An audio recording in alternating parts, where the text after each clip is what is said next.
জয় গুরু, জয় গুরু।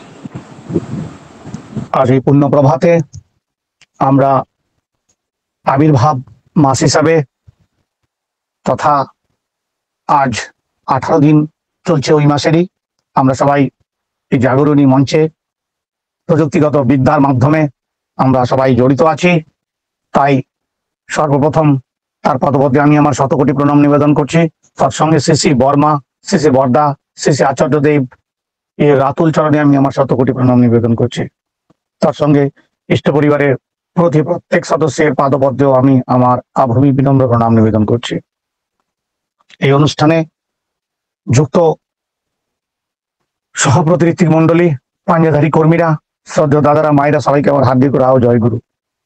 বিশেষ ভাবে সবার জন্য মঙ্গল কামনা করছে শ্রী ঠাকুরের পাদপদ্মে। এটাই আমার মুখ্য উদ্দেশ্য, যে আমরা অন্যের মঙ্গল কামনা করতে পারি। এটা নিষ্কাম প্রার্থনা, এই জানিয়ে আমি আমার কথা বলছি। যে বিষয় সে বিষয় শুনলেন। আমি আশা রাখছি এই পর্যন্ত এখন দেখা যাচ্ছে 68 মানুষ, মানে 68টি আইডি আছে, যে আইডির মাধ্যমে এখানে প্রযুক্তিগত বিদ্যার মাধ্যম দিয়ে সবাই জড়িত হয়েছেন। বিভিন্ন প্রান্ত থেকে দাদারা, মায়েরা রয়েছেন। আমি আশা করে নিলাম এই নাম্বারটি এই তো কমে গেল। আমি এই জন্য অনুরোধটা করছিলাম, এখান থেকে যদি কমছে আমি কিন্তু বেরিয়ে যাব, আমি কিন্তু আর বলাই বন্ধ করে দেব। দায়িত্ব আপনাদের উপরেই রইল। যদি চান যে আমি কিছু বলি তাহলে এখান থেকে লেফট নেবেন না, আর যদি লেফট নেওয়ার আছে আমি 2 মিনিট চুপ রইলাম, লেফট নিয়ে নিন। যাদের খুব প্রয়োজন শারীরিক, মানসিক, আরো সাংসারিক কাজের জন্য আপনি এখানে থাকতে অসুবিধায় আছেন, তাহলে আমি 1 মিনিট চুপ রইলাম। যারা নিতে চান নিয়ে নিন।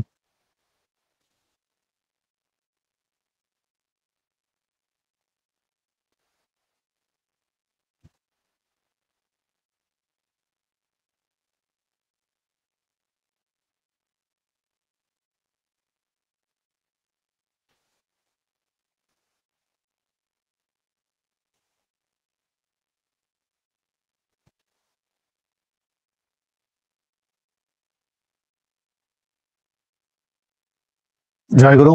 আর কেউ নেবেন নাকি? নেন, কারণ যাদের খুব প্রয়োজন তারা তো যেতেই হবে। আর বাকি যারা রয়েছেন আশা করছি সবাই ফোনটাকে যে কোনো জায়গায় রেখে হলো এই কথাগুলি শুনবেন।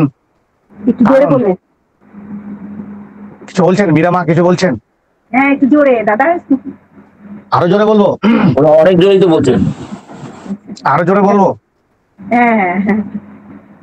এবার শুনছেন আমি যা বলতে চাইছিলাম, যে প্রিয় পরমকে গ্রহণ করেছেন কেউ 20 বছর, 25 বছর, 50 বছর, বা আরো কিছু সময়, বা যার যে কোনো সময়। আজ প্রিয় পরম কেন একটি আপনি নিজের উপরে নিন। কথাটা হচ্ছে এইখানেই, যে আপনি আপনার বাড়ি ছেড়ে বা রাজ্য ছেড়ে কোথাও যাবেন কিনা একবার চিন্তা করে দেখবেন।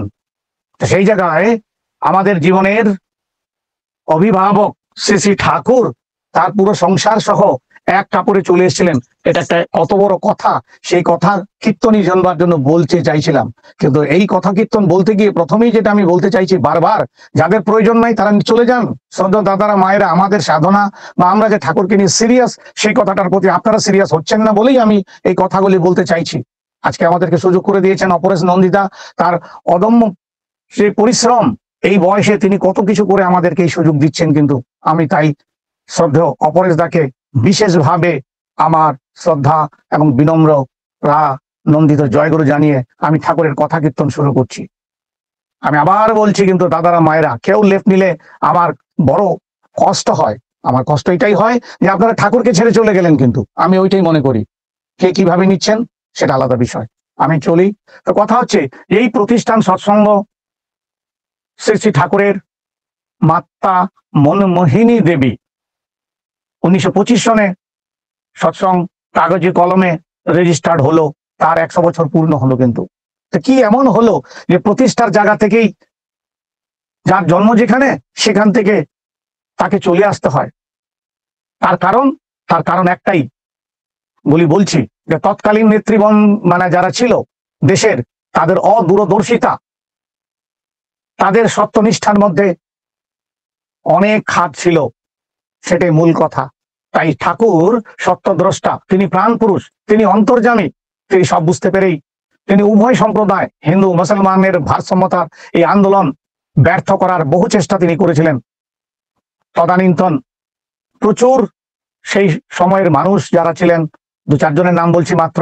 আজ আমরা যাকে বলি জাতির জনক মহাত্মা গান্ধী, তদানীন্তন দেশবন্ধু চিত্তরঞ্জন, সুভাষচন্দ্র বোস, আরো কত, মানে এই কথা বলতে গেলে আজকের এই অনুষ্ঠানের সময়টা দিলেও বোধহয় সে নাম শেষ হবে না।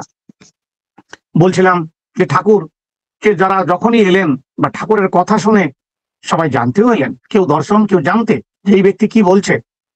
আজকের ডেটে আমি আপনাদের কাছে এইখানে যতজন রয়েছে দাবি রাখছি যে বর্তমান পরিস্থিতিতে কোন রাজনৈতিক নেতা বা কোন ধর্মীয় নেতা বা কোন অভিভাবক এই ধরনের মানসিকতা নিয়ে চলছেন একবার ভেবে দেখুন। প্রশ্নটা আমি শ্রদ্ধেয় দাদাদের মায়ের কাছে দিলাম যে আজকের যে বর্তমান এই 2024-এর প্রেক্ষাপটে আপনি নিজেকে প্রশ্ন করুন যে আপনি কতটা বা আপনার পরিবারের লোক কতটা। আমি কথাগুলি বলছি, এখানে প্রায় ধরেই নিলাম 60 জন, 60 ইন্টু 4 240 জন মানুষ রয়েছেন, কিন্তু মানে আপনার পরিবারের লোকগুলো কিন্তু এই মেসেজটা আপনার মাধ্যমে নিবে বলে আমি দাবি রাখলাম। এখান থেকে বেরিয়ে যাবার পর যতটুকু আপনার মনে থাকবে আপনি আপনার যিনি এসছেন তার স্ত্রীকে বলতে পারেন, স্ত্রী এলে স্বামীকে বলতে পারেন, স্বামী স্ত্রী উভয় আছেন, ভালো কথা, ছেলে মেয়েকে বলবেন কিন্তু যে ঠাকুর কেন পূর্ব বাংলা থেকে চলে এসেছিলেন। ঠাকুর কি পালিয়ে এসেছিলেন? যদিও সোশ্যাল মিডিয়ায় আপনারা এই সমস্ত কথা নিয়ে বহুত পর্যালোচনা করেন, কিন্তু কেন? তো তাই বলতে চাইছিলাম যে ঠাকুর তদানীন্তন মানুষদের কাছে সেই কথা তুলে ধরতেন। দর্শনে এসছেন ঠিকই, কিন্তু ঠাকুর এই আসল সমস্যার সমাধান কি? তথাকথিত শিক্ষিত সমাজ যারা ছিল তিনি তাদেরকে গভীর আন্তরিকতার মাধ্যমে সেই কথা বলেন।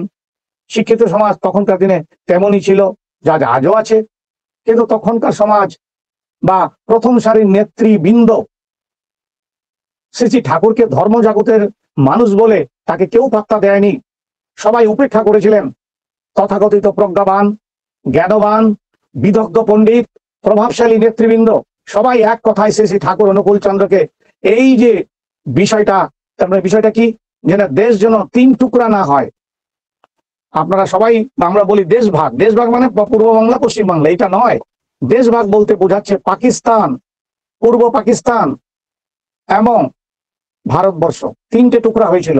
একবার ভেবে দেখুন, আমরা এই কথা কখনো বলি না যে দেশভাগ বলতে এরকম, আমরা বাঙালিরা বাঙালির মতো করে ভাবছি, কিন্তু দেখা যায় না কি যে তখনই তো পাকিস্তান নামক একটা রাষ্ট্র হলো, আবার এদিকে পূর্ব পাকিস্তানকে সরিয়ে বাংলাকে 2টো টুকরা করে দেওয়া হলো। তাই ধর্মজগতের মানুষ বলে ঠাকুরকে কেউ 1 পয়সার দাম দিল না, সবাই কিন্তু উপেক্ষা করলো।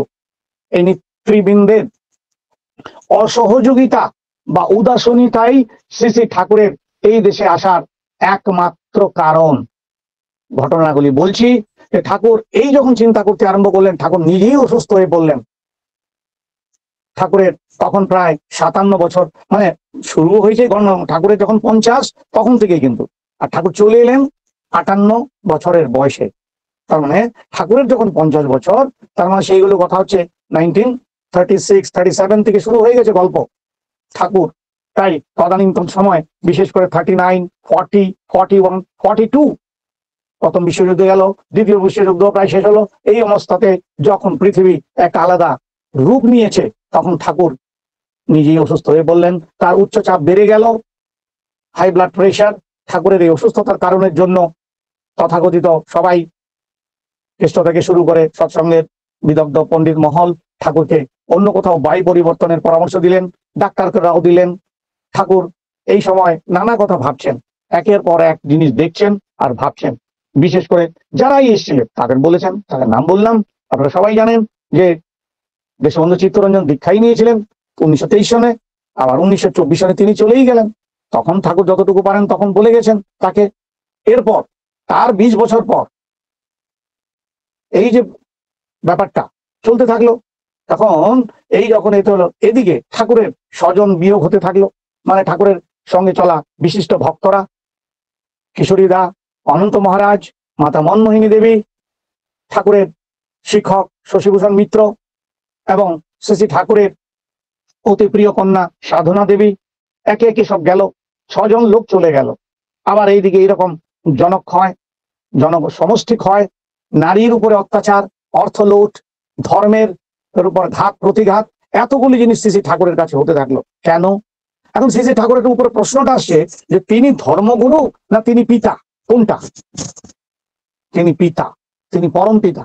কারণ ঠাকুর ছিলেন ব্যাপারটাকে এরকম ভাবে বুঝছিলেন, যেটা আমার সমস্যা, আমার ছেলে মেয়ে, শ্রদ্ধেয় দাদারা মায়েরা, এই সমস্যাটা আপনার। আজকের এই প্রেক্ষাপটে দাঁড়িয়ে ভারতবর্ষে যা ঘটছে বা পার্শ্ববর্তী রাষ্ট্রে যা ঘটছে সেটা আপনার। কিন্তু আপনি ভাবছেন আমি ভারতের নাগরিক, ভারতবর্ষের প্রধানমন্ত্রী, আর যে রাজ্যে আছে সেই রাজ্যের মুখ্যমন্ত্রী আমাকে সব দেবে আর আমি পেতেই থাকবো। নো, ঠাকুর শিখিয়ে গেছেন এইটাই। সে আজকের ৭৮ বছর আগের ইতিহাস তাই বলছে। 78 ইয়ার্স, 1946 ঠাকুর, আর আজকের এই যে দিনটা। তাহলে ইতিহাসের কথায় পাতা থেকে কি চলে এলো? চলে এলো এই যে ঠাকুর যা চাইলেন মানুষ তা করতে চাইল না। ফলস্বরূপ আমরা একটা পঙ্গু অসহায় জীবন নিয়ে চলছি। কিন্তু আমাদের জীবন কিন্তু এরকম নয়। ঠাকুর যা বলেছেন পরিসংখ্যা তাই বলছে যে ভারসাম্যতা হারিয়ে যাবে, তখন কি হবে? এই নয় যে তারা নেতারা জানতো না, সবাই জানতো। হিন্দুরাই হিন্দুর শত্রু বড় হয়েছে, তার প্রমাণ আছে। আমি বলবো একটু আগে, আপনারা মন দিয়ে শুনবেন। কিন্তু আমি প্রমাণ দিয়ে দেব যে শ্রী শ্রী ঠাকুর প্রমাণ করে দেখিয়ে গেছেন যে আমরা বলছি বা আমরা দেখেছি বলি যে মুসলমানরা আমাদের উপর খুব অত্যাচার করেছে। তাহলে এই প্রশ্নটা আসছে যে হিন্দুরা কি হিন্দুর উপর অত্যাচার করেনি?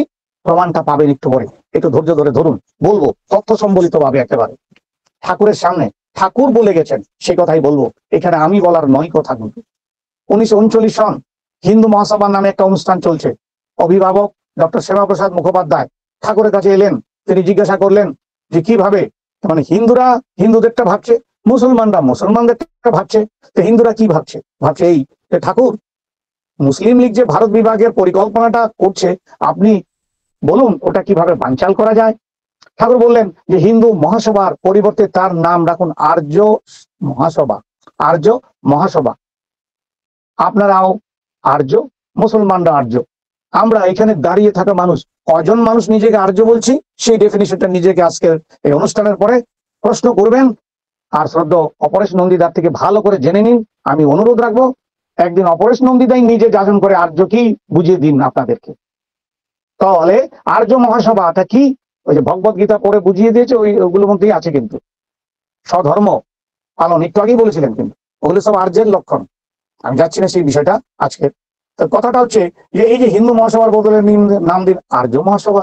মুসলমানরা আর্য, তাদেরকে আপনারা এই আপনাদের সভ্য করুন, কোরআন ভালো করে পড়ুন, আপনারা আরবি শিখুন, আপনারা রসুল ও গীতার সঙ্গে মিল দেখুন, ইত্যাদি ইত্যাদি। ঠাকুর বহু কিছু তাদেরকে হিন্দুদেরকেও শেখান, মুসলমানদেরকেও শেখান। কারণ লীগ যদি কোরআন বিরোধী কোনো পদক্ষেপ নেয়, লীগ মানে মুসলিম লীগ যদি কোরআন বিরোধী, কথাটা ভালো করে শুনবেন, যদি মুসলমানরা তাদেরই নিজের ধর্মের যে আয়না কোরআন, সে কোরআনটা যে আজকে কিভাবে হচ্ছে সেটা আপনারা বুঝেছেন, সেভাবে ভাগবত গীতা কি হচ্ছে সেটাও আপনারা বুঝছেন। তো ঠাকুর কি বলছেন? ঠাকুর বলছেন যে ওরা যদি কোরআন বিরোধী কোনো পদক্ষেপ নেয়, আর্য মহাসভার সভ্য হিসাবে আপনারা কোর্টে গিয়ে শত শত কেস করেন। আপনারা বলুন যে প্রফেটকে বা কোরআনকে বিকৃত করা হচ্ছে। আমরা কি সাহস রাখি যে আমরা কোরআনের বিরুদ্ধে যাব? প্রশ্ন আপনাদের কাছে। হ্যাঁ, কেউ যাবেন না, একজনও বেরোবেন না। সাধারণ ঘটনাতেই বেরোচ্ছেন না, আবার কোরআন বিরোধী যাবেন?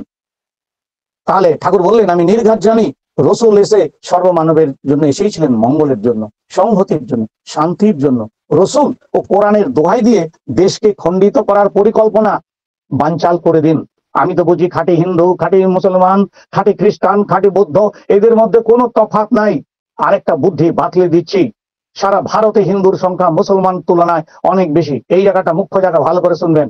তুলনায় অনেক বেশি হিন্দুর সংখ্যা, কিন্তু এটা থাকবে না। আপনারা হিন্দু সংখ্যাগরিষ্ঠ অঞ্চল থেকে 25 লাখ পরিবার এনে বাংলায় বসান। প্রত্যেক পরিবারে 5 জন করে লোক থাকলে নতুন 1.25 কোটি লোক হবে। তখন নতুন করে সেন্সাস করে দেখুন, এতে বাংলা আর হিন্দু সংখ্যাগরিষ্ঠ হয়ে দাঁড়াবে। বাংলা ভাগ হবে না। পাঞ্জাব, সিন্ধু, বেলুচিস্তান, উত্তর পশ্চিম সীমান্ত প্রদেশেও এই কাজ করুন। ওদিকটাও হিন্দু গরিষ্ঠ করে তুলুন, ওদিকটাও ঠিক থাকবে। কিন্তু দেশভাগ হলে পাকিস্তান ও ভারতবর্ষ পরস্পর পরস্পরে ক্যান্সার স্বরূপ হয়ে দাঁড়াবে, কারো ভালো হবে না। ধর্মের সঙ্গে সাম্প্রদায়িক বিদ্বেষের কোনো সম্পর্ক নাই। প্রেরিতদের মধ্যে বিভেদ করাই একটা ধর্ম বিরুদ্ধ ব্যাপার। কনভার্সন জিনিসটা একটা ট্রেচারি। কনভার্সন মানে ধর্মান্তর, আর ট্রেচারি মানে হচ্ছে বিশ্বাসঘাতকতা। সর্ব দাদারা মায়েরা, কি হয়েছে তাহলে বলুন এবার? কোথায় কনভার্সন হয়নি? পুরোটাই হয়েছে। ট্রেচারি হয় নাই, পুরোটাই হয়েছে।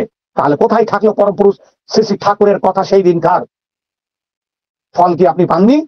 আপনি কি ভুগছেন না? ভুগছেনই, আর ভুগতে হবেই। তার জন্য দায়ীকে একটু আগে বলেছিলাম, সে নেতৃবৃন্দর সঙ্গে আমরাও, তাদের অদূরদর্শিতা নয়, তাদের অদূরদর্শিতা তো ছিলই, সঙ্গে অসহযোগিতা, উদাসীনতা, ব্যক্তিগত স্বার্থ, ব্যক্তিগত দলগত অমুক তমুক, এইসব সব আজও চলছে।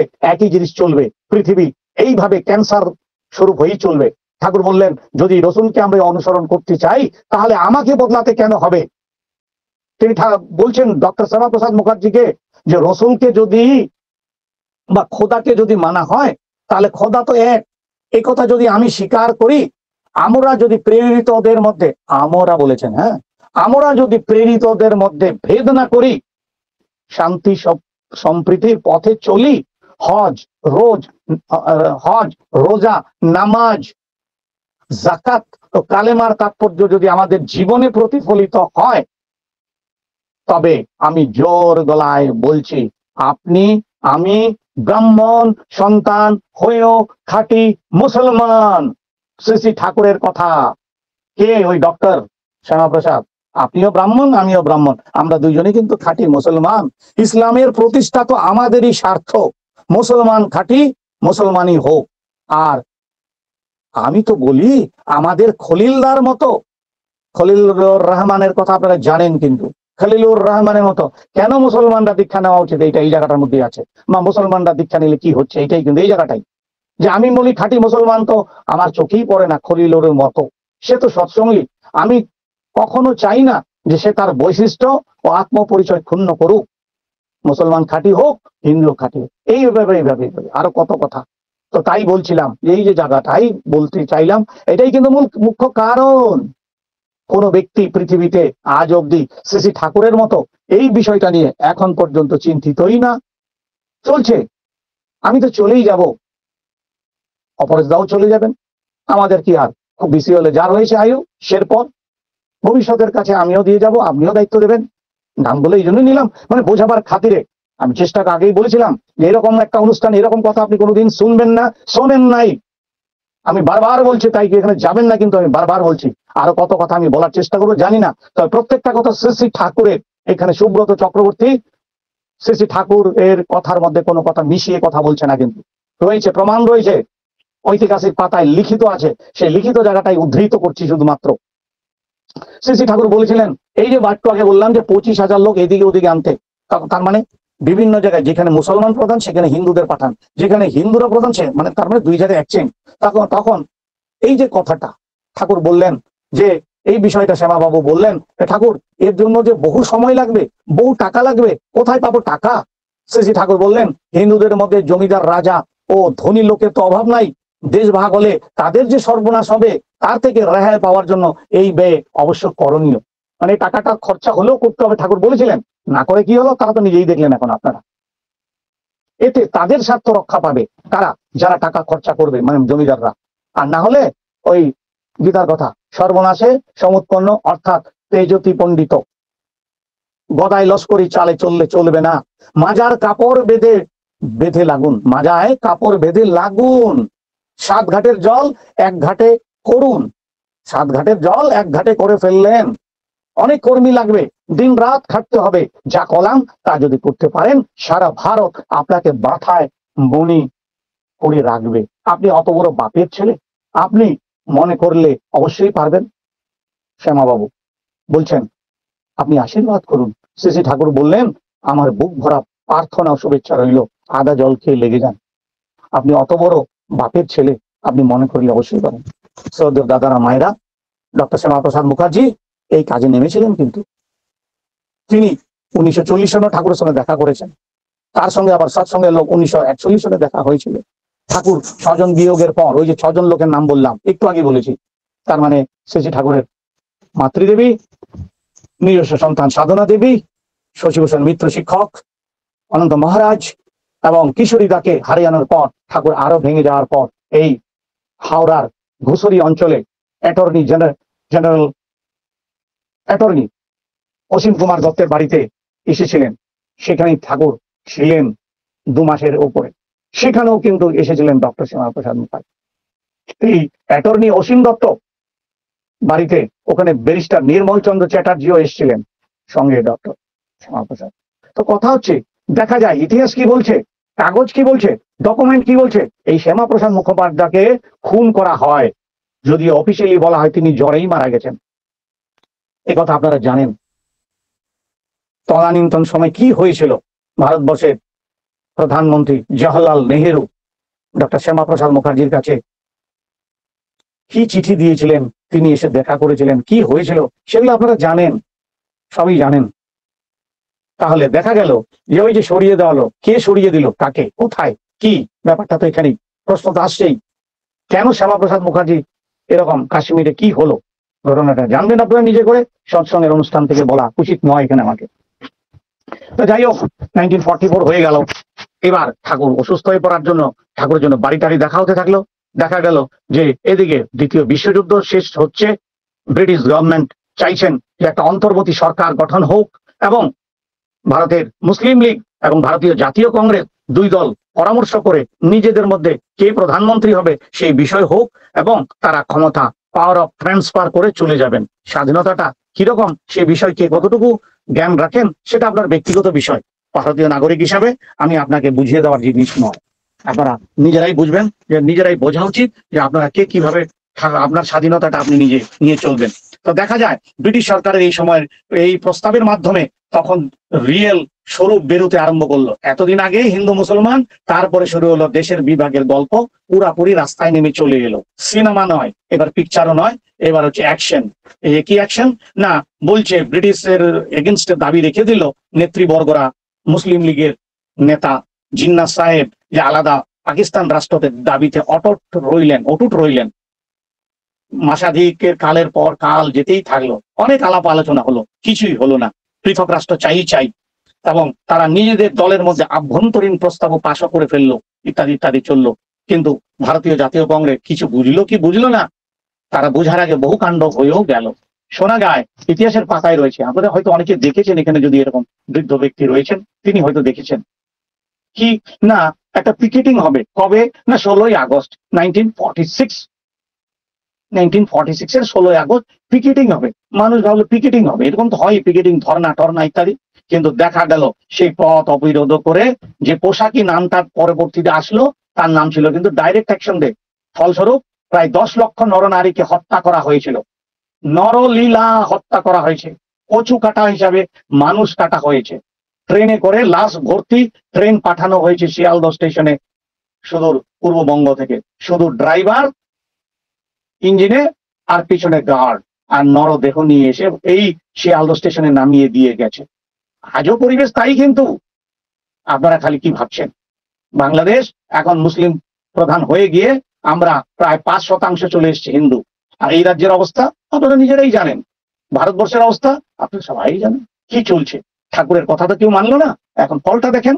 তাই কি হলো, এত কিছু হলো। সোহরাওয়ার্দী তখন ছিলেন পশ্চিমবঙ্গের মুখ্যমন্ত্রী, তার ডাইরেক্ট হাত ছিল কিন্তু জিন্নাহ সাহেব তো ওদিকে ভারত ভাগ। তো এইগুলি লড়কে লেঙ্গে পাকিস্তান জিন্দাবাদ, লড়কে লেঙ্গে পাকিস্তান, এই সমস্ত স্লোগানে রাস্তাঘাট মুখরিত ছিল। আর ঠাকুরের শরীর খারাপ হতেই থাকবে। ঠাকুর শেষ পর্যন্ত কি করবেন ভেবেই পাচ্ছেন না, কোনো রাস্তাই খুঁজে পাচ্ছেন না, কি করবেন। তখন এইভাবে আশ্রম বাঁচানোর তাগিদ ইত্যাদি ইত্যাদি। ডাইরেক্ট অ্যাকশনে প্রচুর লোক মারা গেল, সৎসঙ্গীদের মধ্যে মাত্র 1 জন কলকাতার বুকে মারা গেছিল। সেই ইতিহাস আরো বড় ইতিহাস, যাচ্ছি না আমি।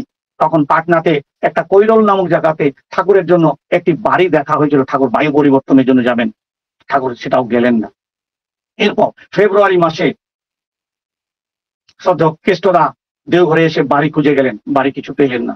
এরপর মে মাসে কেষ্টদা, বীরেন্দ্রলাল মিত্র, পণ্ডিত দা কলকাতাতে আপনার পার্শ্বনাথ মন্দিরের পাশে একটা 4 তলা বিল্ডিং খুঁজে পেলেন, নেবেন বলে। কিন্তু সেটাও একটা সময় ঠাকুর আবার হয়তো ভাবলেন, তিনি কি ভাবলেন তার মনের কথাটা কি আমি বলতে পারবো? আমরা বুঝি যা যে ঠাকুর হয়তো ভাবলেন থামবে, নতুন কিছু হবে, এত রক্তক্ষয় হয়তো ঠিক হয়ে যেতে পারে, এইসব ভাবলেন। কিন্তু এইসব কিছুই হলো না। তখন তিনি 30 আগস্ট 1946 হঠাৎ বিকেল বেলা তিনি ওই পাবনার হিমায়তপুরে ঠাকুর কেষ্টটাকে সামনে নিয়ে কথা বলছিলেন। হঠাৎ বললেন সুশীল দাকে ডাকতে। সুশীল চন্দ্র বোস, রাজেন্দ্রনাথ মজুমদার, বীরেন্দ্রলাল মিত্র, এই 5 জনের সামনে বসে ঠাকুর তৎক্ষণাৎ সিদ্ধান্ত নিলেন, আমি 1 তারিখ সকালবেলা এখান থেকে দেওঘরে চলে যাব। আপনারা দেওঘরে গিয়ে অতি সত্বর একটি বাড়ি দেখুন যেখানে আমি গিয়ে উঠতে পারি। ঠাকুরকে জিজ্ঞাসা করা হলো, ঠাকুর কজন যাবে? বলে সবাই যাবে, বড় বাড়ি এবং গাড়িতে ব্যবস্থা করুন, ট্রেনে বগির ব্যবস্থা করতে হবে। একটি কামরা চাওয়া হলো। ঠাকুর বললেন রিজার্ভেশন 3rd ক্লাসের পয়সার দিকে তাকিয়েও ঠাকুর সেটা বললেন। তখন এইসব কথা শোনার পর ওই দিনই 30 তারিখ রাত্রেবেলায় বীরেন্দ্রলাল দা, মিত্রদা মানে বীরেন্দ্রলাল মিত্র আর সুশীল চন্দ্র বোস আর রাজেন্দ্রনাথ মজুমদার তারা ওখান থেকে চলে এলেন কলকাতায়।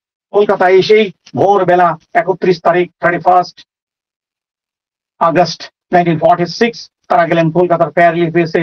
ওখানে ইস্টার্ন ইন্ডিয়া রেলওয়ের জেনারেল ম্যানেজারের সঙ্গে দেখা করলেন।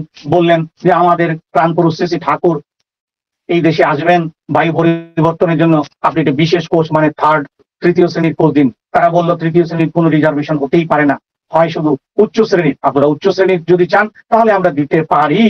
তখন জেনারেল ম্যানেজার বললেন, কে উত্তর দিলেন? আমাদের সুশীল দা বললেন যে আপনারা তো জাতির জনক না, তখন কিন্তু মহাত্মা গান্ধী, তখন সেই মহাত্মা গান্ধীর জন্য তো এরকম রিজার্ভেশন কোর্স দেন, তার আমাদের ঠাকুরকে কেন দিবেন না? তখন তিনি উত্তর দিচ্ছেন যে exception has been made in case of Mahatma Gandhi. তখন আবার নিজেই বুঝলেন, যখন বোঝানো হলো, যুক্তি দেওয়া হলো যে শ্রী শ্রী ঠাকুরও তো এরকম বহু মানুষেরই সেবা বা পিতা, তাহলে তিনিই বা এই স্ট্যাটাসটা পাবেন না কেন? এই সকল কথার মাধ্যমে একটি গাড়ির কোচের ব্যবস্থা করা হলো যে 1 তারিখ সকালবেলা ঈশ্বরদী স্টেশন থেকে আসাম মেলে ঠাকুরের জন্য এইরকম ব্যবস্থা রইবে। খবর পৌঁছে গেল ওখানে, প্রকাশ বসু ইত্যাদি তারা ওখানে খবরটা পাঠিয়ে দিলেন। এদিকে বীরেন্দ্রলাল মিত্র আর সুশীলদা রওনা হয়ে এলেন 31 তারিখ রাতের বেলায় ওই আমাদের বৈদ্যনাথ ধামে। কলকাতায় থেকে গেলেন প্রকাশ বসু, রাজেন্দ্রনাথ বসু, ভোলানাথ দা, এরা ওর পিছনে পড়ে রইলেন যে যদি কোনো প্রকারে আবার রেল কোচের কিছু অসুবিধা করে, তাই তারা ওখানে বসে ওই কাজটা দেখলেন। বাকি প্রস্তুতি চলতে থাকলো। এখন এই ভোলানাথ সরকার আর প্রকাশ বসু এগুলো দেখলেন, কলকাতাতে বসে রাজেন্দ্রও রইলেন। এরা 2 জন চলে এলো। এরা 2 জন তো বললামই কারা, সুশীল বোস। আমি দ্রুত যাচ্ছি কারণ সময়ের দিকে থাকলে আরো অনেক কথা যতটা পারি বলবো, দেখছি, চেষ্টা করছি, তো আপনারা ধৈর্য ধরে থাকবেন। কথা হচ্ছে এই যে ঠাকুরকে আনার জন্য গাড়ির ব্যবস্থা হতে থাকলো। ঠাকুর ওইদিকে কাউকে তেমন কিছু বললেন না, কিন্তু হঠাৎ করে ঠাকুর বললেন আমি চলে যাব। সেই 1 রাতের কথাতেই কিন্তু সব বদলে গেল। পাবনা হিমায়তপুর পরিস্থিতি প্রাকৃতিক ভাবে বদলে গেল।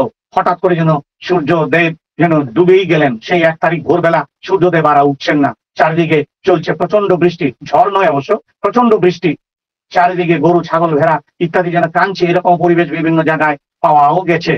এবং এরকম শোনা যায় যে বর্মা ভাবছিলেন যে এরকম ভাদ্র মাসে কেউ এখান থেকে ওখানে যায়, ভাদ্র মাসে নাকি এরকম আমাদের সমাজে কিছু প্রচলিত সংস্কার আছে, সেই জায়গায় মানে বিড়ালও নাকি এই বাড়ি থেকে সেই বাড়ি যায় না। আর সেখানে কিনা শ্রী ঠাকুর একভাবে চলে এসছেন, শুধু বেড়াতে যাবেন, এরকমই তো ভাব ছিল তখন।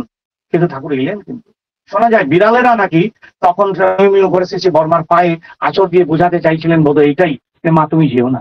কথাটা তাই হলো, মা তো তুমি যেও না। মা তো চিরকালের জন্য চলে এসেছিলেন সঙ্গে সবাই। তো সেই দিন কান্নাকাটি কত কিছু হলো।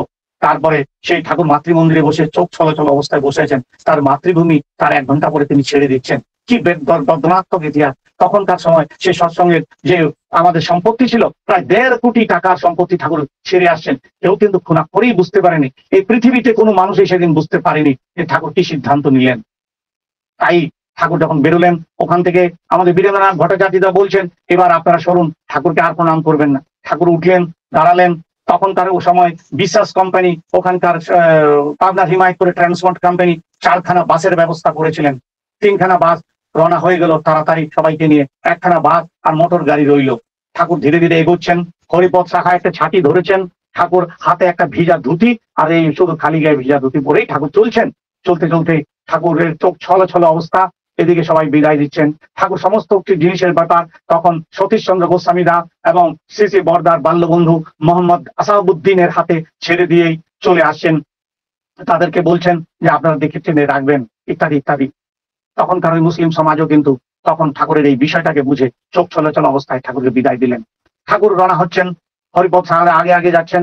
তারপরে গাড়ির কাছে এলেন, মোটর গাড়িতে হরিপদ সাহা প্রথম সিটেই বসলেন, শ্রী শ্রী বরদাও প্রথম সিটে বসলেন।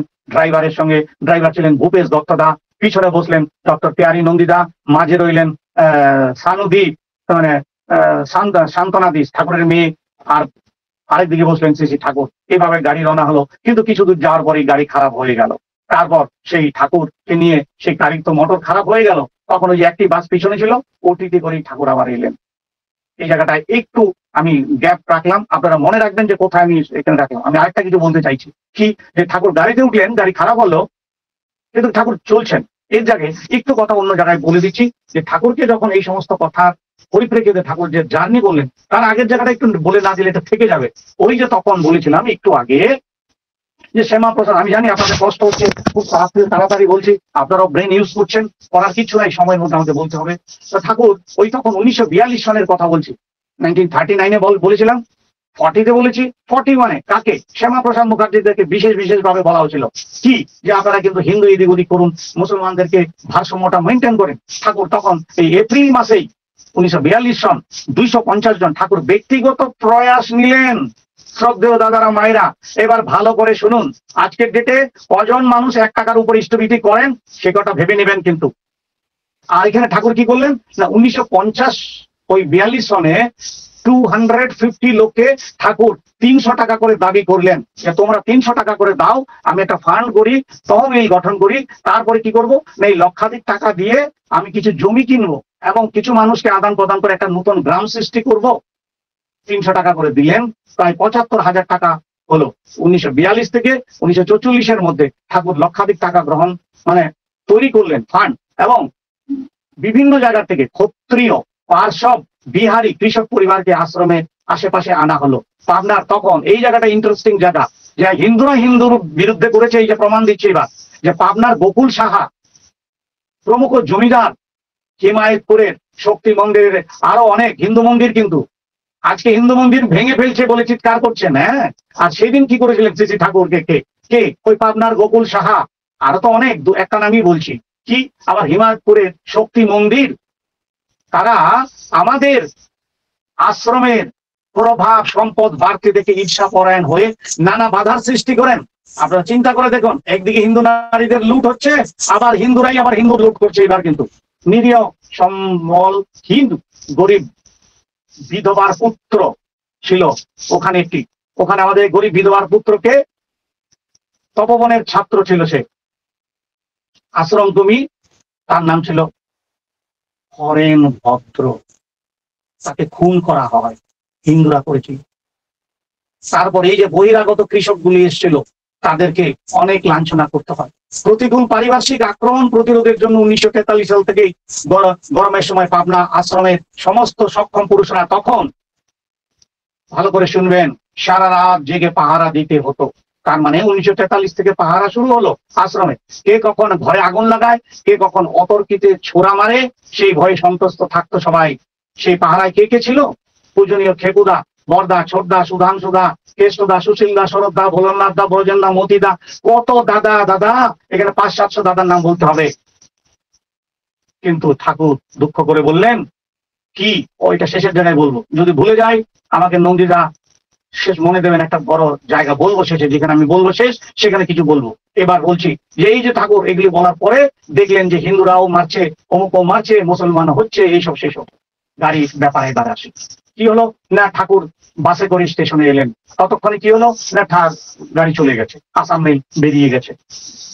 আসাম মেল বেরিয়ে যাওয়ায় কি হবে না, এখন তো গাড়ি নাই, অনেক লোক থেকেই গেছে, তা কি হবে বাকি লোকের?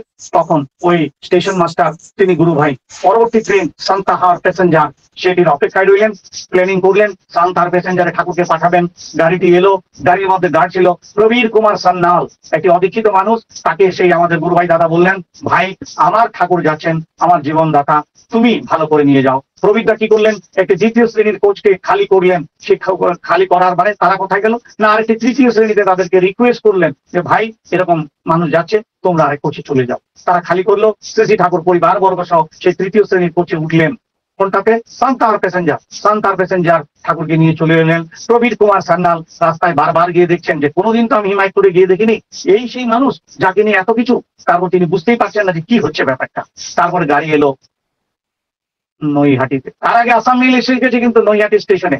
বহু লোক কলকাতা থেকে এসছেন ঠাকুরকে দেখবার জন্য, খবর চারদিকে ছড়িয়েই পড়েছিল, কিন্তু ঠাকুর আসেননি। পরবর্তীতে ঠাকুর এলেন সান্তাহার প্যাসেঞ্জারে। তখন নৈহাটি স্টেশনে আমাদের একটি গুরু ভাই তখন কর্মী ছিলেন, তারই প্রচেষ্টায় নৈহাটি স্টেশনে একটি ইজি চেয়ারে ঠাকুরের বসার ব্যবস্থা করা হলো। সারা নৈহাটি স্টেশন বন্দে পুরুষোত্তম ধ্বনিতে গুঞ্জরিত হয়ে উঠেছে। চারিদিকে পরিবেশ আলাদা। শ্রী ঠাকুরকে সবাই দেখছেন। রাত হয়ে গেছে 9টার পরে। ওখান থেকে আবার আরেকটি ট্রেনে ঠাকুর যাবেন ব্যান্ডেল থেকে আসবেন বৈদ্যনাথ ধাম। এই অবস্থাতে কি হচ্ছে যে না, তখন প্রচুর লোকের দিকে ঠাকুর তাকে চুপচাপ আছেন। ঠাকুর ওভারব্রিজ দিয়ে খালি গায়ে এলেন, শীত ভাব, গায়ে কোনো কাপড় নিতে চাইছিলেন না। ঠাকুর ভাবলেন যে আমি এখানে সবার গায়ে তো কিছু নাই, এরকম অবস্থা ঠাকুরের। ঠাকুর এই ভাবও শো করেছেন। সবাইকে বললেন খাওয়া দাওয়া করার যেন সবাই যায়। খাওয়া দাওয়া কোথায়? কিছু ফলমূল ছিল যারা এনেছিল, তখন ঠাকুর বললেন সবাই যেন খায়। এখন কি করবেন? তখন আমাদের যারা পরিচালক লোকেরা ছিলেন তারা বললেন স্টেশনের বাইরে দেখো কিছু পাওয়া যায় কিনা। নৈহাটি স্টেশন যা ছিল সেটা আজও খুব একটা বিষয় নয়, কারণ আমি ডেলি যাই, ডেলি দেখি সেখানে মহেন্দ্র স্কুল তার সঙ্গেই রয়েছে যেখানে ঠাকুর পড়াশোনা করতেন। তখন ওখানে গিয়ে বাইরে দেখা গেল একটি মাত্র দোকান টিম করে জ্বলছে, মিষ্টির দোকান। তাকে জিজ্ঞাসা করা হলো যে বহু মানুষ রয়েছে, আপনি কি কিছু খাওয়ার ব্যবস্থা করেন? বলে কতজন? হবে 1-150। বলে ঠিক আছে, 1-150 কিন্তু রয়েছে দাদা। অদ্ভুত কথা, আজকে আমরা বড় দুঃখিত ছিলাম। 100 মানুষের খাওয়ার অর্ডার ছিল, তারা নিল না। বিবাহের ব্যাপার ছিল একটা, তাদের সঙ্গে আমাদের দেরি হয়ে যাওয়ায় এগুলি খাওয়ারগুলো রয়েছে। ভালোই হলো, আপনারা নিয়ে যান। ব্যাপারটা বুঝে দেখুন, 100 মানুষের খাওয়া ওই দিনের নৈহাটি স্টেশনে রেডি ছিল। খাওয়া দাওয়ার পরে ঠাকুর সবার থেকে বিদায় নিলেন। নৈহাটি থেকে গাড়ি চলে এলো কোথায়? ওইখানে ওই ব্যান্ডেল। আর ব্যান্ডেল থেকে কি হলো না, ব্যান্ডেলে ওই তখন মজাফপুর প্যাসেঞ্জার হাওড়া থেকে এলো, সেখানে ঠাকুরের আমরাটি সেখানে যোগ দেওয়া হলো। সেই ওই মজাফপুর প্যাসেঞ্জারের মধ্যে ছিলেন রাজেন্দ্রনাথ মজুমদার, ভোলানাথ সরকার এবং হাউজার ম্যানদাস স্পেন্সার দা। ঠাকুর রয়েছেন পরিবারবর্গ এবং গুরু ভাইদেরকে নিয়ে। ঠাকুরের অন্তিম গন্তব্যস্থল বৈদ্যনাথের দিকে গাড়ি চলতে আরম্ভ করলো। ভোরবেলা 9টার সময় ঠাকুর এসে পৌঁছালেন। ওখানে কোথায়? না বৈদ্যনাথ ধাম। এর আগে কি হয়েছে না, 31 তারিখে যখন তারা রওনা হয়েছিলেন, সুশীল চন্দ্র বোস এবং বীরেন্দ্রলাল মিত্র, তারা দেওঘরে পৌঁছেছিলেন। দেওঘরে ছিলেন সুরেন সেন নামক একটি মাত্র গুরু ভাই, তার নাম ছিল সুরেন সেন, খুলনার লোক। তার একটি দোকান ছিল জয়গুরু শিল্পাশ্রম। এই জয়গুরু শিল্পাশ্রমেই তখনকার যুগে একটি মাত্র দোকান। তিনি সবাই তাকে জয়গুরু দাদা বলে জানতেন। ভোরবেলা সুরেন্দা, বীরেন্দা এবং সুশীলদা ঘুরতে রোহিণী রোডে এসে এই বড়াল বাংলোতে এসে পৌঁছলেন। এই বড়াল বাংলোই হচ্ছে সেই জায়গা যে জায়গাতে তারা এসে দেখলেন এই বাড়িটির মালিক ছিল তখনকার সময় আমাদের ময়মনসিংহের মহারাজা শশীকান্ত চৌধুরী মহাশয়। তিনি সেখানে ছিলেন না, তার কেয়ারটেকার ছিল যতীন্দ্রনাথ দাসদা। তাকে বলা হলো, তিনি দিতে রাজি হলেন। অনেক কথার পর রাজি হলেন। তখন বলা হলো 200 টাকা ভাড়া, 100 টাকা অগ্রিম, 1 তারিখ ভোর। তো এই 1 তারিখ ভোর থেকে সেটাকে উন্নতি সাধন বা যা কিছু পরিষ্কার চুনকাম করার ব্যবস্থা করা হলো। 1 রাতের মধ্যে যতটুকু করা গেল ততটুকুই হলো। দেওঘর থেকে রামকৃষ্ণ ভান্ডার থেকে মুদির দোকান থেকে চাল ডাল মশলা এবং কয়লা ইত্যাদি জোগাড় করে রাখা হলো। বীরেন্দ্রলাল মিত্রদা চিরা গুড় ও দই সংগ্রহ করে রাখলেন এবং এগুলো পরের দিন সকালবেলা 9টার সময় যখন শ্রী ঠাকুর নামলেন, ওখান থেকে প্রায় 10টা নাগাদ ঠাকুর এখানে এসে পৌঁছালেন সেই আমাদের ঠাকুরের গন্তব্যস্থল আজকের সেই বড়াল বাংলো মেমোরিয়াতে। অনেক কথা থেকে গেল, অনেক কথা বলা গেল না। সময়ের দিকে তাকিয়ে আমাকেও থামতে হচ্ছে। বলতে চাইলাম এইটাই কথা, যে কথার যে বারবার বলছি এখানে দাঁড়িয়ে, যে সেই বাড়িতে নাকি কথিত আছে বিশ্বকবি রবীন্দ্রনাথ ঠাকুর নাকি থেকে গেছেন। কথিত হয় বর্মংশ দেব নাকি সেই বরং থেকে গেছেন।